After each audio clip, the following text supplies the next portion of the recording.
I wasn't going to be here today, but this one is for Chuck, who, as you can see in the title, he did not die.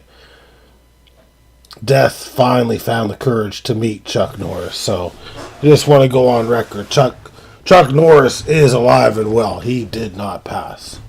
Okay, so now that we get the fake news out of the way, let's run through some things. Sage, I want you to let's pay homage. Let's pay homage to Chuck Norris, okay? We're going to take a moment of silence that he's no longer going to be in Earth form Chuck. So let's just take it. Bow your head. Sage, I want you to bow your head. Just bow your head down. Clear it. Stop thinking of the gander down there.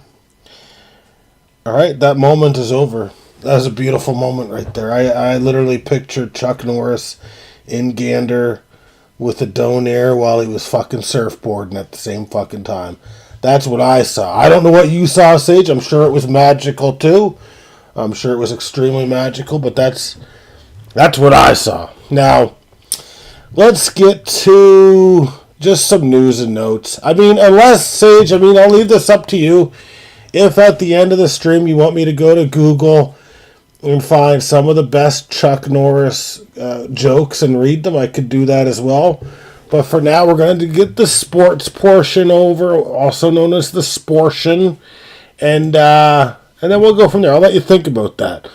So, kind of interesting. The NFL is a couple of things, kind of pondering a few things right now. So the Cleveland Browns are kind of, they do this rule change proposals every year. It's just part of the NFL.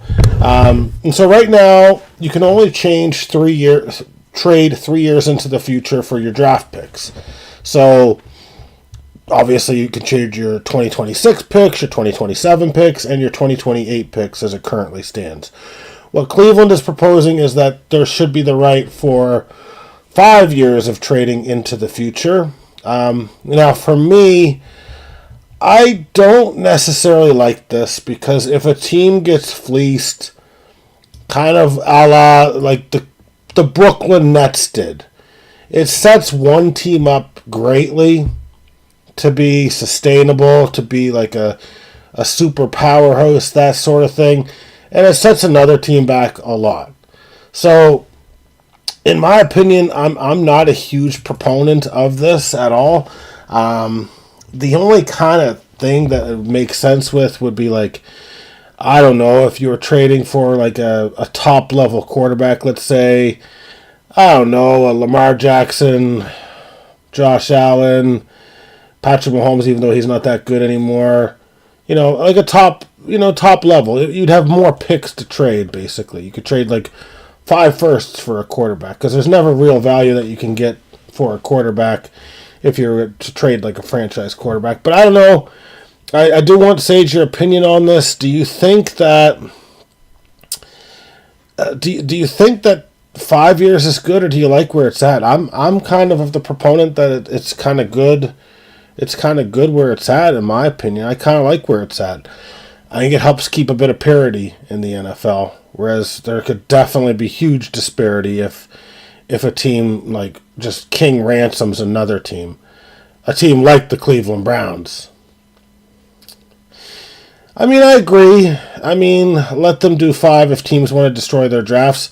It wouldn't be something that the Green Bay Packers would do. Obviously, I'm very aware that Green Bay is a draft and develop team. They wouldn't be reckless. It's just, like one bad trade could it completely change it? I don't know. Because you can see a team like Cleveland doing this, or Oakland, or whomever, and it could get a little foolish, in my opinion. But it might also, maybe to your point, it might also perhaps make there be more moves as well. But I kind of worry about some of those teams, and it's not going to be the Packers, but some of those teams that, the value of a first round this year obviously is a huge overpay for this player. Maybe it's let's just say a guy I really want, Josh Sweat. third round, fourth round pick should get Josh Sweat, hoping the Packers do it. Now, maybe a team's like, all right, let's give him our first round pick from 2029. Because, every year the picks are less valuable the further they are away, right? I'd kind of worry about some of that bullshit happening, but, I don't think my team would be making that mistake, honestly. So, another thing that's kind of worrisome is that the NFL is laying some groundwork for replacement officials in the 2026 season. And I remember the last time that we had replacement officials, it was very bad for the Packers. It cost them a game, 14-12 against the Seahawks. I forget who it was. Was it James Jones up against Browner or something in the end zone? And it was clearly a touchdown for the Packers that was ruled interception for Seattle. And then literally the next week they got the correct referees back. The refereeing to me is already kind of horse shit as is. I do not like do not like the idea of replacement referees. I really think that the NFL, what are they, billions and billions and billions and billions of dollars? Like, for example, the Raiders are worth $10 billion. Just pay the fucking referees and let's be done with this shit, because it's absolute fucking foolishness if you ask me. Absolutely fucking foolish. Sage, I even think that you'd agree with that statement there. Like, let's not have replacement referees. Let's just pay the ones that we have and fucking be done with it. Another thing that's going on is apparently the NFL may propose a rule that limits players to playing in only 17 games in the event that the NFL expands to 18 games. Now, what they're kind of saying is that, and this is Mike Florio, who's a pretty good source, quarterbacks, kickers, and punters would probably be exempt from this. To me, it's interesting to say the least. I don't know if I agree with it. I like being able to play my entire team. This seems like a backup proposal that NFL is going to make to the NFLPA. I like being able to go out there with my main team, honestly. I don't like the idea of having to, keep players to, 17 games out of 18. Now, I get injuries happen and shit, so maybe that would curate some of this, but I'll tell you, as a Sage, you're going to feel it too. If you're a fantasy player, which I know you are, a zero-time champion in the NFL leagues, this is going to make it really hard to manage. This is going to make it extremely hard to manage. Because you've got bye weeks, you're going to have an extra. You'll probably get 2 bye weeks if it's an 18-game season. Then you literally don't know which week some of these players are going to be benched. I want to hear your thoughts on that, Sage. I'll let you type your thoughts in there. I'm just going to get to some other news while you kind of type that in. I thought that was one that you would like, though. But when I say I mean you're going to completely dislike it. The Browns signed edge A.J. Espinoza, formerly of the Bills, to a 1-year, $5 million contract. The Eagles acquired, it looks like, Andy Dalton from the Panthers in exchange for a 7th-round draft pick. I don't know if it's this year or next year's pick. Really don't care. It's a 7th-round draft pick. The Panthers, not the Panthers, but the Dolphins are telling teams that a Kane is not available. This is the same shit that they said about Jalen Waddle. They're just trying to drive up the value there. And we're just going to see what Sage says. Sage is not happy. He says, we'll be replacing the NFL fantasy with NHL. I understand your frustration there, Sage. And just to get caught up on everything, it looks like the Cowboys are discussing potential trades for linebackers Jordan Brooks of the Dolphins and Azeez Al-Shaair of the Houston Texans. So those would be good gets if they could get him. I don't know what sort of draft capital they would have to give. I'm guessing it would be no more than a fourth or a fifth, though. It looks like that's no news there. The Trent Williams news, that's not really news. Christian Wilkins has been contacted by 26 NFL teams. I don't know if the Packers are going to have interest, but I do want to highlight him a little bit.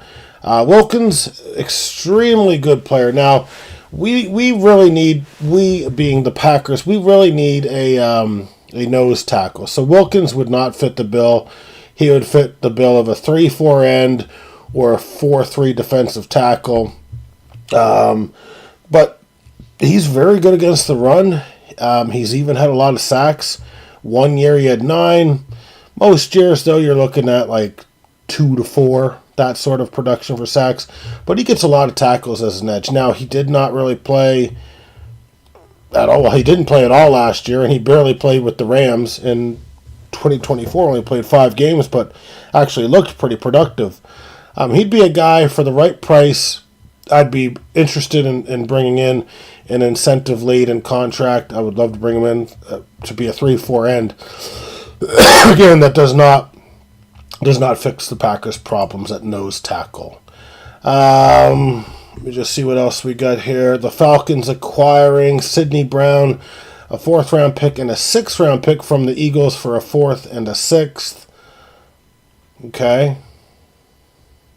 That's kind of interesting. Let me just read that right. The Falcons acquired Sidney Brown, a 4th round, and a 6th round pick in exchange for a 4th and a 6th.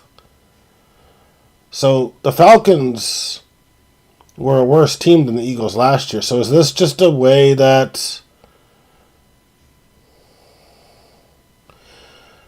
this is just the Eagles trying to free up some money? Because obviously their picks aren't as good as the ones that the Falcons would have had. Well,